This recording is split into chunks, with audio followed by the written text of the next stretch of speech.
Judul khotbah saya adalah Raksasa adalah Lekem. Apa itu lekem? Bilang sama sebelahmu, jangan ketiduran saat dengerin khotbah. Karena kalau saat saya menjelaskan tentang lekem, ada yang ketiduran atau ada yang lost, terhilang di hutan. Hutannya di mana? Di sini. Atau ada yang lagi jalan-jalan ke Pulau Semau. Loh ya duduk di sini tapi jalan-jalan ke Pulau Semau bisa loh. Ya, jadi nggak dengerin, nggak ikutin apa nih yang disampaikan gitu kan? Oke. Di dalam Bilangan pasal 13, ke-12 pengintai, kemudian Bilangan 14, pemberontakan umat Israel. Nanti jemaat Tuhan membaca dengan lengkap di rumah masing-masing ya. Oke, ceritanya begini. Musa itu mengutus 12 orang pilihannya untuk mengetahui survei seperti apa sih tanah Kanaan itu yang dijanjikan Tuhan. Ya, coba temukan, cari tahu, dapatkan data-data, fakta tentang tanah Kanaan itu. Seperti apa orang-orangnya, apa saja yang ada di tanahnya, yang tumbuh di situ. Cari tahu kekuatan mereka, cari tahu kelemahan mereka. Jadi sebuah survei yang cukup luas untuk mengetahui kondisi sosial, ekonomi, bahkan kekayaan alam yang ada di tanah itu. Dan saudaraku, mereka kembali ke tempatnya setelah pengintaian, ketemu Musa, ketemu bangsa Israel, dan mereka kasih laporan.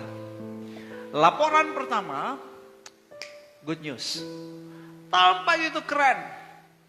Tempat yang berlimpah susu dan madu.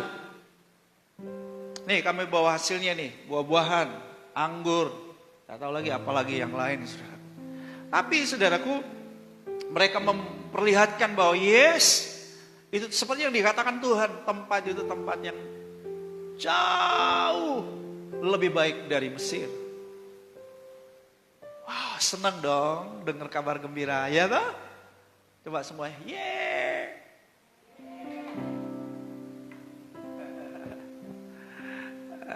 Gimana kak?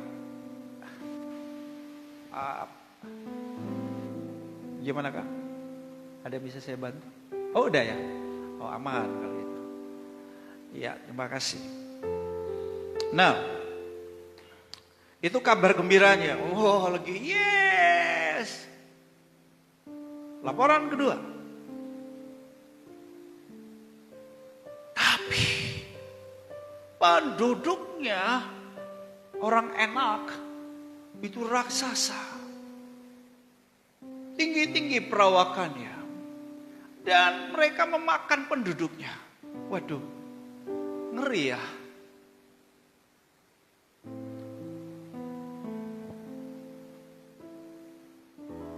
Iya kan? Tadi udah tapi kemudian laporan yang kedua. Waduh,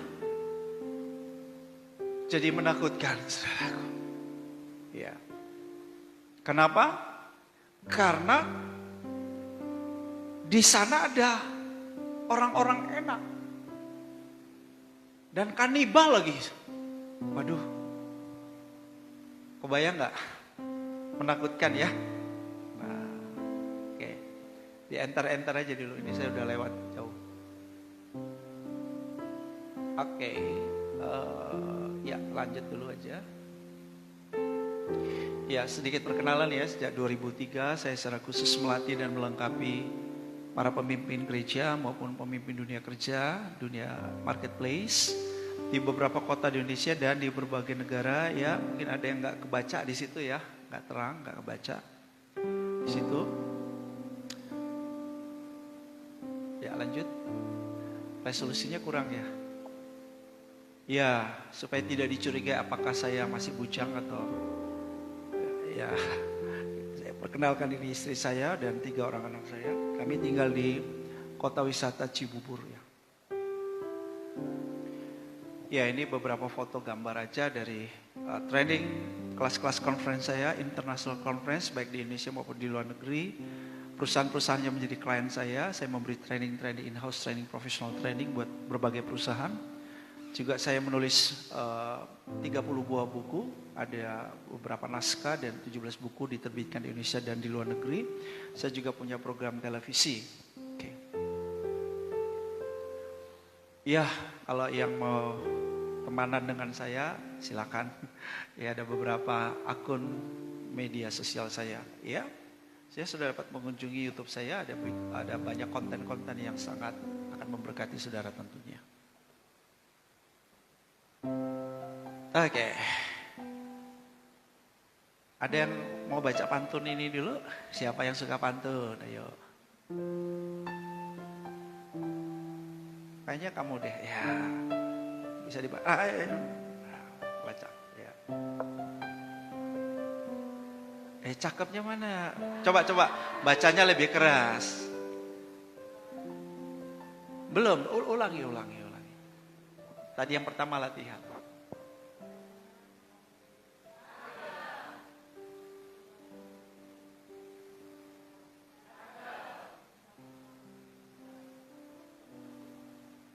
Amin. Kita pasti masuk. Baik.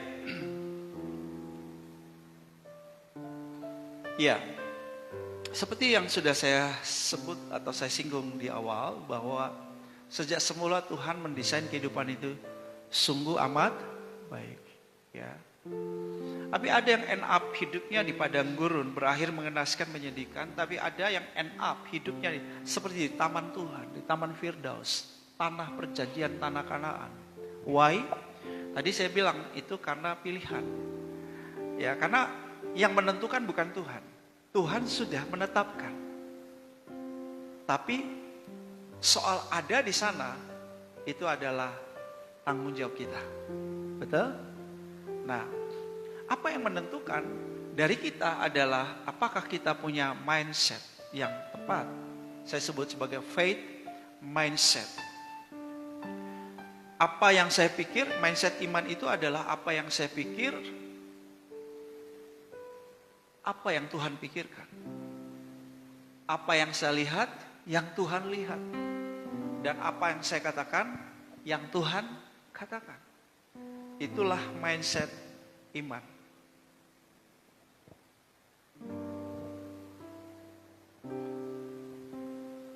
Mindset itu kebentuknya dari mana? Saya sebut batu-batu atau bata-bata mindset. Nyusun mindset. Pola pikir kita. Yang membentuk pola pikir kita ada 5P ini. Ada parentingnya, ada pengajaran, pergaulan, pengalaman, panutan. Ya. Kita percaya Yesus, menganut agama Kristen, saya yakin karena ya itu yang kita dapatkan dari papa mama, betul nggak? Pola asuh. Kita ngikut. Oh, mereka Kristen, mereka ke gereja. Oh ya, itu model, panutan. Nah, ini membentuk pola pikir kita. Pengajaran, doktrin, itu membentuk pola pikir kita. Betul tidak? Ya, tadi sudah saya share ya, 12 pengintai, lanjut. Ada susu madu, ya kan? Nah, oke, mungkin ada yang bertanya, Pak, kalau tanah perjanjian kita hari ini apa sih wujudnya tanah perjanjian itu? Yang pertama, tanah perjanjian berbicara mengenai tujuan ilahi dalam hidup kita. Masing-masing kita ini didesain Tuhan tuh ada rancangan khusus, spesial. Iya, kita ini bukan kejadian yang kebetulan. We are not here on the earth by accident. Kita nggak ada di sini di planet ini karena kebetulan. Nah. By design.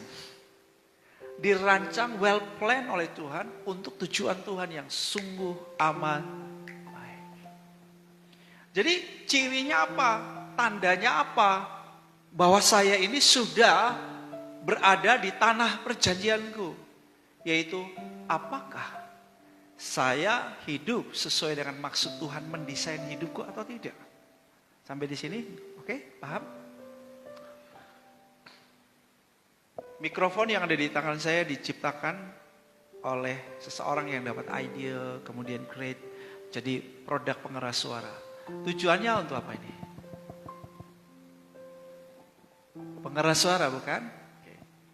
Kalau benda ini, mimbar ini untuk apa? Untuk meletakkan Alkitab saya atau beberapa benda di atasnya. Benda apapun yang saudara lihat dan yang saudara bisa sebutkan, itu diciptakan ada maksudnya, setuju? Coba saudara lihat orang di sebelah kiri atau kanan saudara. Lihat, pandang dengan baik, dengan lembut. Lalu nanya sama dia, nanya ya, kamu ngapain di dunia ini? Ya. Untuk apa kamu ada di sini? Why I'm here on the earth? Nah, ini pertanyaan yang tidak mudah dijawab oleh kebanyakan orang di bumi ini. Untuk apa sih? Sehingga tidak sedikit orang kutuk hari kelahirannya, tidak sedikit orang yang marah ngomel sama Tuhan. Kenapa sih aku ada di sini di planet ini? Why? Karena mereka tidak mengerti purpose, tujuan Tuhan atas hidup.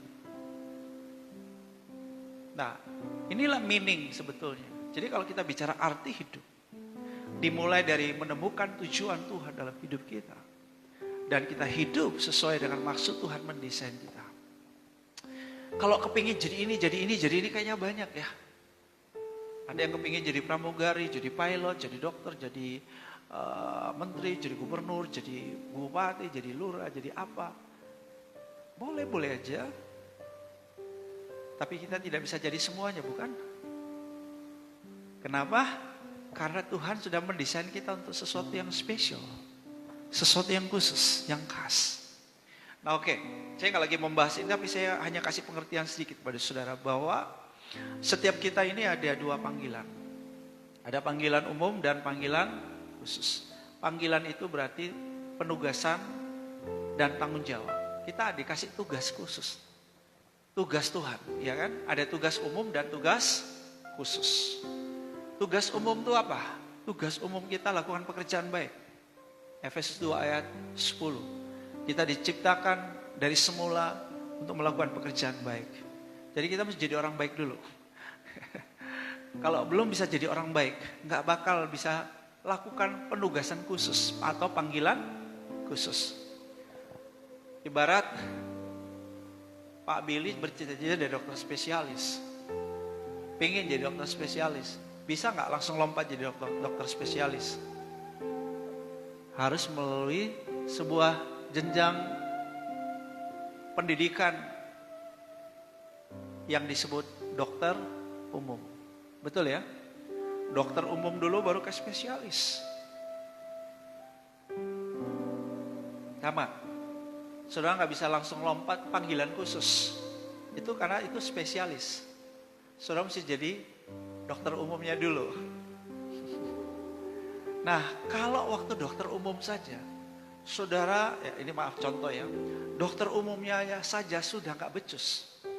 Waduh, udah nggak bisa melayani pasien dengan baik. Udah stres, udah nggak menikmati melayani pasien dengan baik. Pertanyaan saya, gimana kalau dia ngambil spesialisnya? Lebih baik atau hidupnya lebih hancur? Lebih hancur.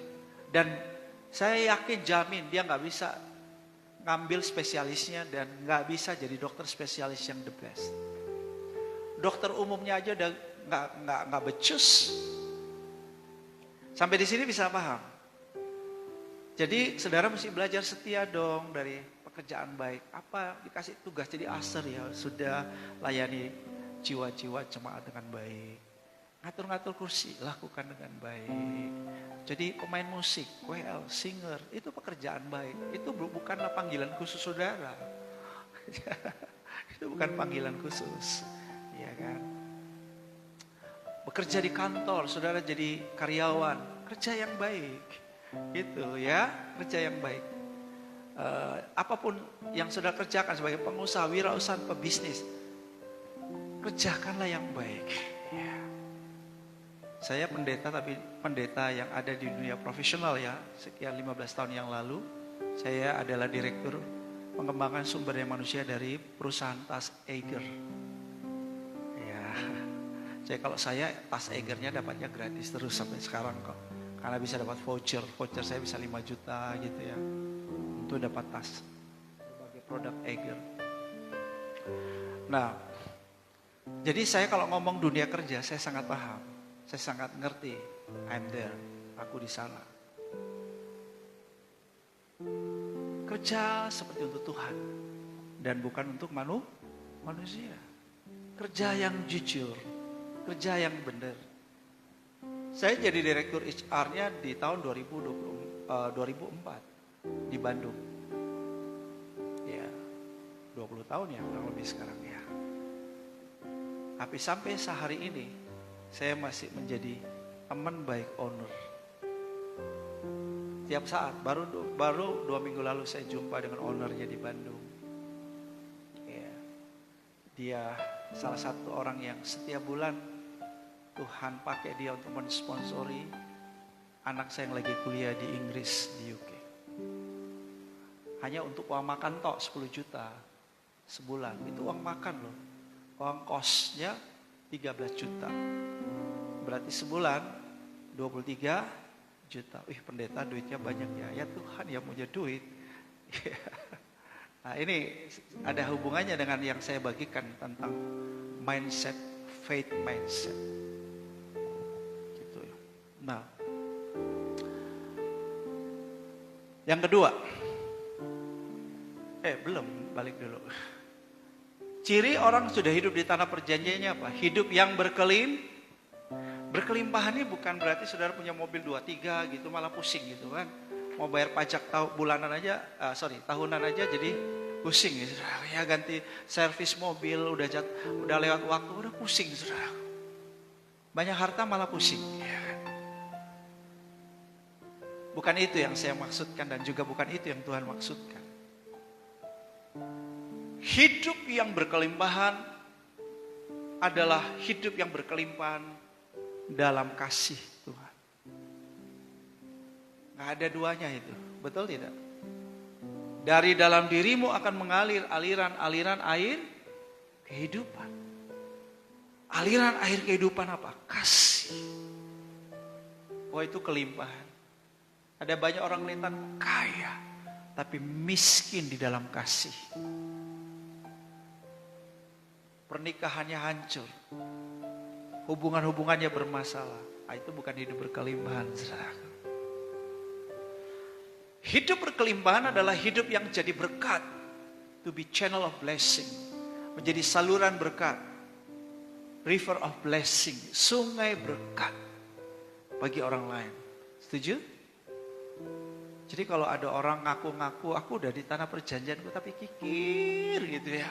Gak peduli sama orang lain, mikirin diri sendiri. Itu kau orang yang tinggal di tanah padang gurun, padang belantara. Yang ketiga, rumah shalom. Saudara punya rumah? Tinggal di sebuah rumah? Iya kak, tapi rumah kontrakan. Ya itu rumah ya kan.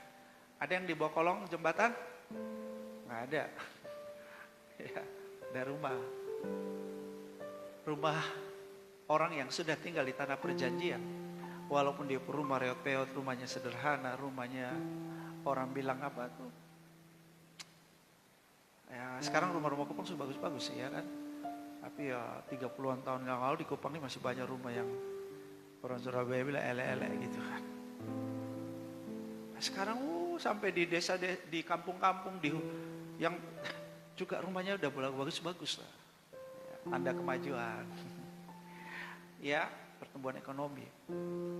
Tapi begini, shalom tidak pernah ditentukan oleh sebagus apapun rumah Anda, sebesar apa rumah Anda. Tapi ditentukan oleh apakah hadirat Tuhan ada di rumahmu. Amin. Kalau ada hadirat Tuhan di rumahmu, kamu mengalami damai sejahtera, shalom. Jadi walaupun makan sederhana, tinggalnya dengan istri. Kalau laki-laki suami yang punya istri juga wajahnya sederhana. Atau istrinya cantik tapi suaminya sederhana sekali mukanya. Tapi saudara tapi dua orang ganteng, satu ganteng kayak banteng, satu cantik. Tapi tiap hari bakalahi terus. Bertengkar, adu mulut, bamaki satu dengan yang lain. Tapi kalau rumahnya sederhana, tapi baku polo, baku cinta. Wah ini cara natap saya ini kayak orang belum menikah ini. Belum ya? Belum ya? Pantas. Jadi membayangkannya agak sulit sedikit. Nah, kalau suami istri ya coba bro nyanyi. Jadi saya nggak tahu dia bisa nggak ini lagu-lagu jadul gitu ya. Kunci G aja. Jatuh cinta berjuta rasanya, tahu juga. Dipeluk, dibelai, dicium, amboi rasanya. Nah ini hanya berlaku bagi yang sudah menikah. Kalau yang belum, jangan panggil sayang papa, sayang mama, sayang. Padahal masih dalam rangka. Baru dalam rangka Pak. Belum memasuki rumah tangga. Baru dalam rangka. Tapi romantis lah. Giliran sunika. Lu mata taruh di mana? Dasar laki-laki kayak setan. Ibu-ibu Kupang, wanita Kupang, ada yang lawan. Dia pun laki beromong satu kata, mai tua seomong 1000 kata, mana tahan. Nah, kayak begitu bukan rumah salom, bukan rumah Tuhan, itu namanya rumah hantu. Ya. Oke, saya harap doa saya saudara-saudara di tanah perjanjian, saudara. Nah, laporan pertama tadi bagus kan? Tanahnya berlimpah susu dan madu. Nah ini yang gak enak. Laporan kedua. Hanya apa nih? Baca 2, 3. Oke, perhatikan. Kuat. Ini laporannya nih dia bertahap. Jadi dia tuh yang gak langsung kayak gini nih. Teorinya itu kayak orang mau rebus katak. Ya kan? Rebus katak, ya ditaruh memang tetap di air yang dingin, betul kan? Lalu panasnya naiknya, suhunya pelan-pelan dinaikkan. Suhunya dinaikkan pelan-pelan. Nah ini suhunya dinaikkan pelan-pelan. Mulai dari kuat, terus kota-kotanya berkubu dan sangat, kota berkubu sangat besar. Fine. Keturunan enak. Apa itu keturunan enak? Negeri, waduh, negeri yang memakan penduduknya. Masih ini belum spesifik, masih bingung juga nih orang. Maksudnya negeri yang memakan penduduknya apa? Terus, semua orang. Ini ciri orang Indonesia begitu kan? Orang Indonesia umumnya mengeneralisir. Semua rakyat Indonesia tidak mendukung Anda. Semua rakyat itu siapa? Itu kan? Ya, ini semua orang yang kami lihat di sana. Pertanyaannya benar nggak? Semua orang di sana orang yang tinggi perawakannya. Ini kayaknya masih masih kebayang. Oh ya tinggi, ya mungkin lebih tinggi dari saya sedikit masih lah. Belum terlalu osram gitu lah. Belum terlalu. Nah sekarang, ini kan suhunya tambah panas ya, tambah dinaikkan kan. Gitu ya. Yang ketiga, laporan yang ketiga. Baca. Orang-orang raksasa. Udah konkret gak? Tadi orangnya tapi kalau bilang raksasa, kebayang gak? Saudara bisa mengimajinasi kalau raksasa? Orangnya tinggi, besar. Nah, perhatikan, orang enak yang berasal dari, diulangi lagi raksasanya saudaraku, intimidatif sekali. Dan kami apa? Lihat, katakan lihat. Apa yang dia lihat? Udah lebih konkret nggak ini? Perbandingannya, ukurannya udah mulai kelihatan kan? Kita belalang. Hah? Ini raksasa. Loh, aku yang seukuran seperti ini aja, kalau dibanding sama raksasa, aku dikecilin lagi loh. Loh, kalau saya seperti ini menurut saudara, belalang nggak? Ukuran belalang nggak? Enggak dong, saya ukurannya lebih besar dari belalang berkali-kali lipat. Manusia normal ya, ukuran normal. Loh sekarang kalau bilang tadinya raksasa, aku membandingkan diriku dengan raksasa saja sudah begitu besar, betul? Sekarang kalau ukuranku diperkecil, lebih diperkecil lagi. Berarti itu raksasanya lebih raksasa lagi, benar nggak? Lihat tuh, ngeri nggak ini cara berpikirnya? Negatif banget. Para pengintai itu, hiperbol, lebay. Dan demikian juga mereka terhadap kami. Ingat tadi saya di awal bilang, mindset iman itu adalah lihat apa yang Tuhan lihat. Pikirkan apa yang Tuhan pikirkan. Katakan apa yang Tuhan katakan. Jadi langsung ambil kesimpulan. Langsung ambil kesimpulan. Apa kesimpulannya? Kita baca 2-3. Orang-orang yang pergi ke sana bersama-sama dengan dia berkata, kita tidak dapat maju menyerang bangsa itu karena mereka lebih kuat daripada kita. Nyerah. Udah. Berarti kesimpulannya apa? Kita tidak bakal ada di sana. Berarti kita hanya ada di sini. Loh, di sini di mana? Padang gurun. Padang belantara. Lah. Enak memang hidup di padang belantara, padang gurun, sudah.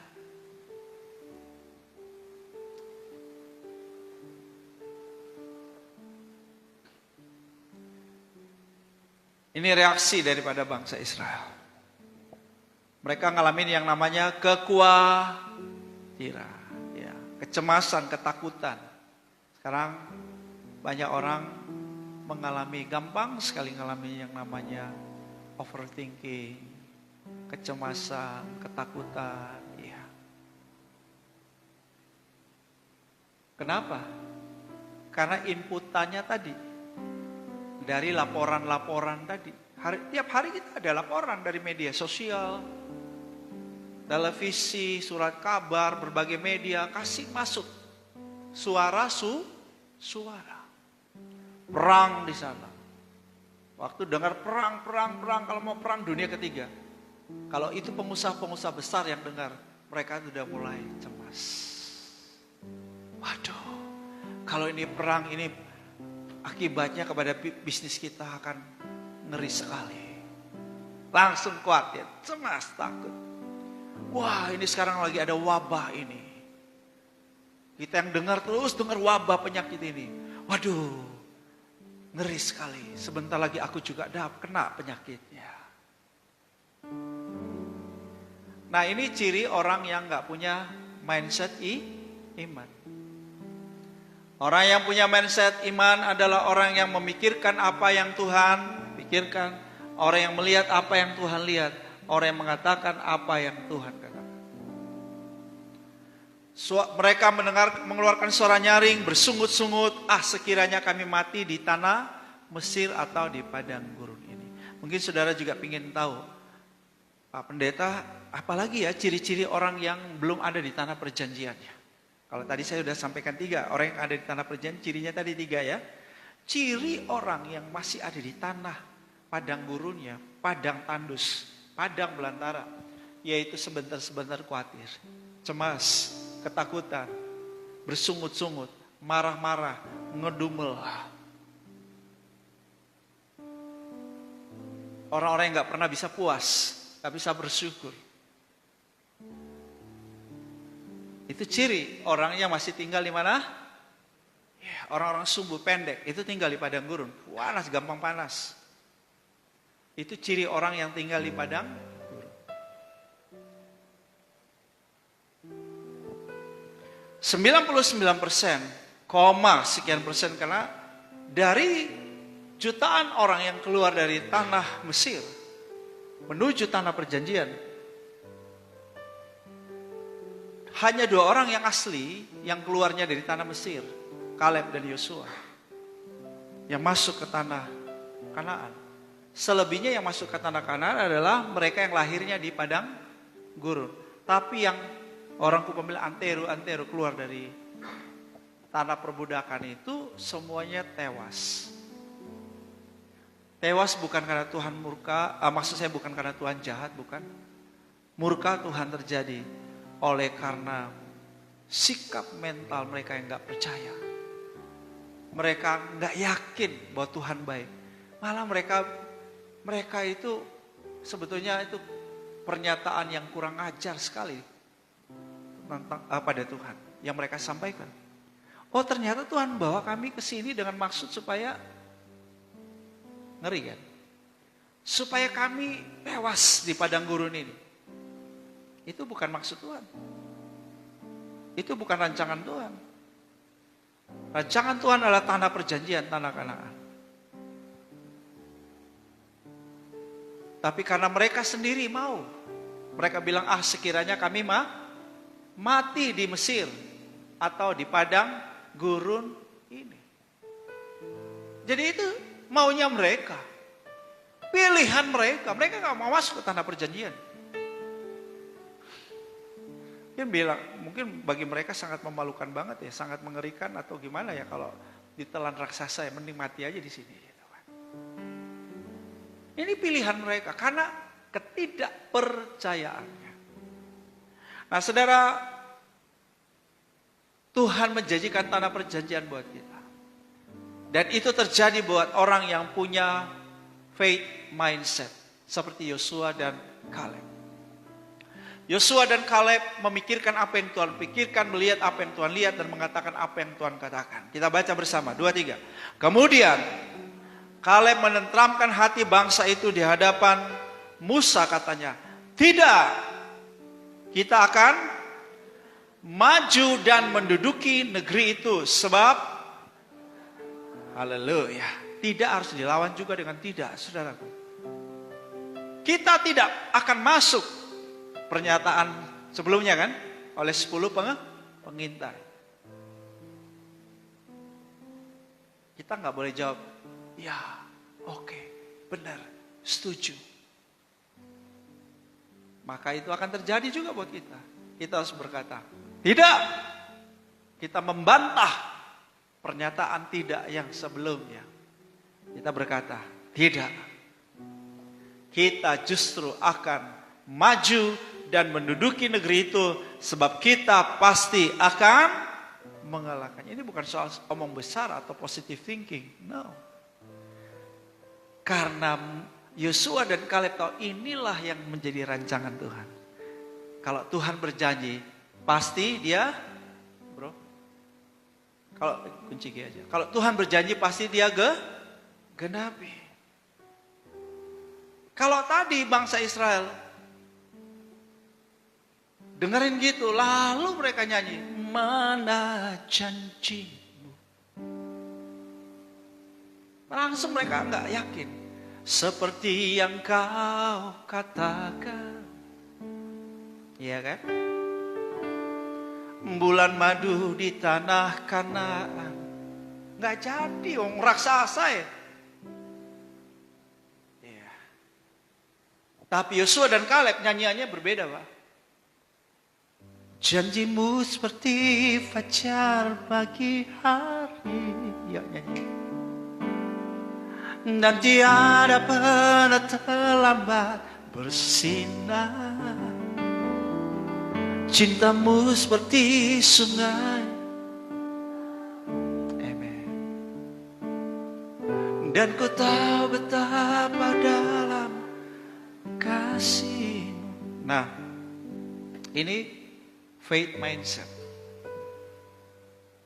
Jadi kalau saudara itu ada kata-kata yang negatif, saudara jangan iyakan, jangan setujui.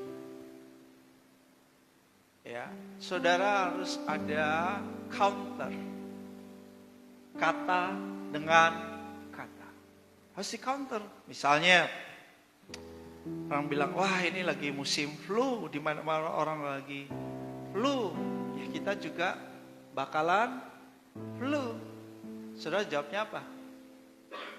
Oh itu dia, tapi aku tidak mengalami flu. So mesti ngomong. Kalau diem, berarti saudara setuju. Kata harus dilawan dengan kata. Ya, saudara nyatakan imanmu. Aku percaya, itulah sebabnya aku berkata-kata, kata Paulus. Ya. Dia berkata kepada segenap umat Israel, negeri yang kami lalui itu diintai itu adalah luar biasa. Saya mau bilang gini, realitasnya dunia lagi gak baik-baik. Saudara, di mana-mana ada kengerian, ketakutan. Banyak hal di masa depan itu yang sudah dirancang oleh sekian orang. Yang ngatur, yang kontrol bumi ini, itu punya rancangan yang buruk. Karena memang iblis gak ada rancangan baik. Iblis selalu mau mencuri, membunuh dan membinasakan. Tapi percayalah, sekalipun kondisi di sekitar kita keadaannya lagi gak baik-baik saja, buruk. Tapi saya mau bilang, rancangan Tuhan buat kita luar biasa baiknya. Haleluya. Katakan bersama, luar biasa baiknya. Nah ini mesti sering-sering sudah ngomong. Ya sering-sering. Saudara, suara yang saudara dengar di dalam dirimu itu, atau suara yang ada di dalam dirimu, itu lebih banyak dari suara yang ada dari luar. Karena ketika Anda sendirian, Anda lagi gak dengerin suara orang di luar, tapi ada banyak suara yang Anda dengar dalam dirimu sendiri. Betul atau tidak? Self-talk. Orang kebanyakan berbicara dengan dirinya sendiri. Even when I preach like this, you still hear your own voice. Bahkan ketika saya lagi khotbah saat ini pun, saudara bisa jadi gak dengerin suara saya. Saudara sedang asik mendengar suaramu sendiri. Anda sedang asik dengan pikiranmu, perasaanmu, your voice. Dan Anda lebih diyakinkan bukan suara dari luar. Anda lebih diyakinkan oleh suara dari mana? Suara yang ada di dalam dirimu. Ya. Nah, itulah sebabnya kita mesti melawan suara-suara itu. Faith come by hearing, and hearing by the word of God. Iman datang dari pendengaran dan mendengar firman. Sebab itu kita mesti ucapkan perkataan-perkataan Tuhan, perkataan firman. Kita dengar perkataan firman. Ya. Jadi kalaupun ada kondisi yang buruk, ucapkan, Tuhan punya rancangan bagiku, luar biasa. Aku akan mengalami yang luar biasa. Kalau ada suara kamu gak bakal dapat jodoh, kamu mau bilang apa? Lawan dengan kata.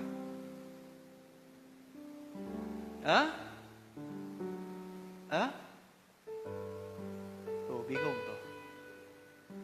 Kamu akan dipecat dari pekerjaanmu. Oh ya, banyak orang kerja, salah satu kecemasannya adalah di PHK. Betul? Tamat kuliah, kamu gak dapat pekerjaan. Suara-suara itu muncul. Lawannya dengan apa? Kata-kata seperti apa? Ayo. Hah? Ya. Saya akan dapat pekerjaan. Boleh perlu saya menciptakan pekerjaan. Saya di PHK, emangnya gue pikirin gue dapat yang lebih baik. Harus lawan. Kalau Anda diam, Anda takut, cemas, khawatir, you end up in wilderness. Hidupmu berakhir di padang gurun. 2, 3. Jika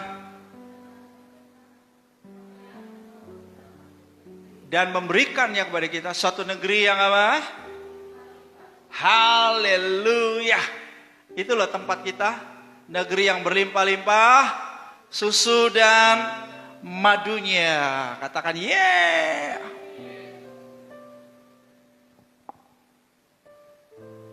Ini keren banget. Ini bagian yang penting yang Anda harus tahu, imani.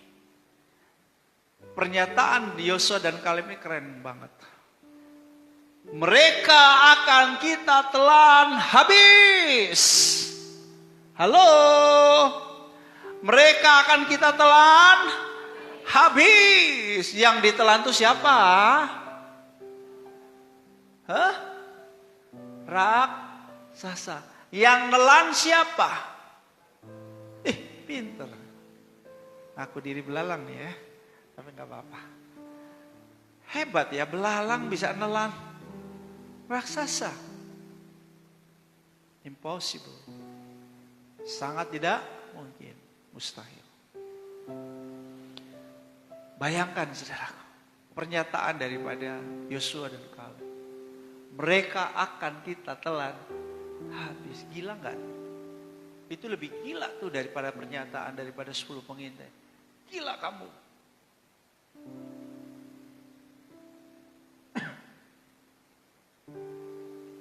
Mana mungkin kita nelan mereka. Tahu gak pernyataan daripada Yosua dan Kaleb kata, kita menelan mereka habis adalah ungkapan begini. Mereka adalah roti yang akan kita telan. Kalau ekor satu ayam buat langsung telan susah ya. Kecuali mungkin ayam baru lahir kali, baru netas.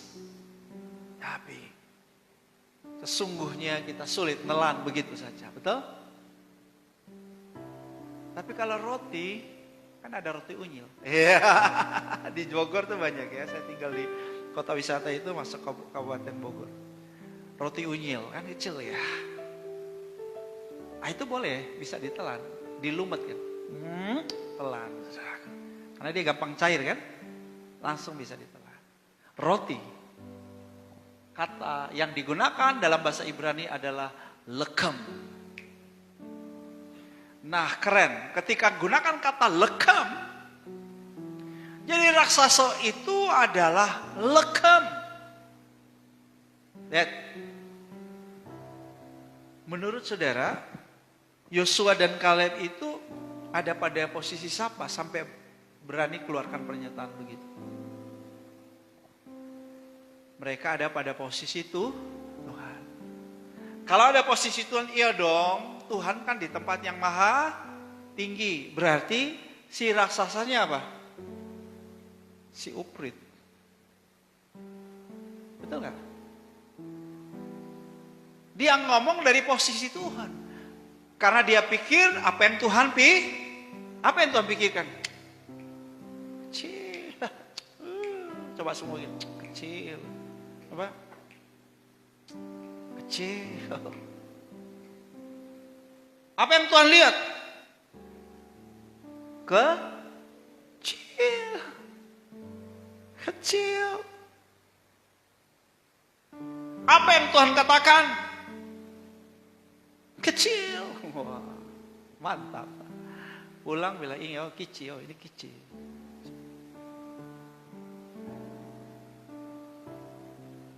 Haleluya. Lekam, Jadi saudara dengar baik, kata lekam juga keren nih. Bukan hanya lekam tuh bukan berarti hanya roti loh. Lekam itu juga berarti gandum, makanan. Ini enak daging, makanan semua ini. Daging, keren saudara ya. Makan besar, pesta raya, penyediaan, perbekalan. Dengar baik. Saya harap kalian dapat mindset ini. Mulai hari ini, jangan pernah lagi Anda memandang dan memaknai apapun persoalan hidupmu. Raksasa-raksasa yang kau hadapi dalam hidupmu. Raksasa kesehatan, raksasa ekonomi, raksasa dalam apapun yang menyerang hidupmu. Dengar baik. Jangan pernah engkau memandang itu sebagai malapetaka yang datang dalam hidupmu. Tapi mulai hari ini lihatlah sebagai kiriman surgawi, berkat Tuhan dalam bentuk raksasa. Raksasa itu adalah lekam. Raksasa itu adalah berkat bagi saudara. Amin. Itulah sebabnya pemazmur berkata, Engkau menyediakan hidangan lekam bagiku di hadapan para lawanku. Justru dengan baik ketika kita menghadapi berbagai persoalan kehidupan, apapun bentuk nama wujudnya, rasanya, saya mau bilang, mulai hari ini bersyukurlah. Sebab justru engkau akan melihat berkat berkelimpahan di balik semua itu. Hanya wujudnya raksasa. Tapi sebetulnya raksasa datang bawa berkat. Kita mau berkatnya, tapi kok gak mau raksasanya yang gak bisa. Karena Tuhan pakai kurirnya, namanya raksasa. Yes. Amin. Mulai bersyukur hari ini. Amin. Nah, sebab itu mari kita berjalan bersama Tuhan. Amin. Semakin mengenal siapa Tuhan, lebih dalam keintiman. Lebih dalam lagi, ku rindu Kau Yesus, lebih dari segala yang ada. Saya ajak kita bangkit.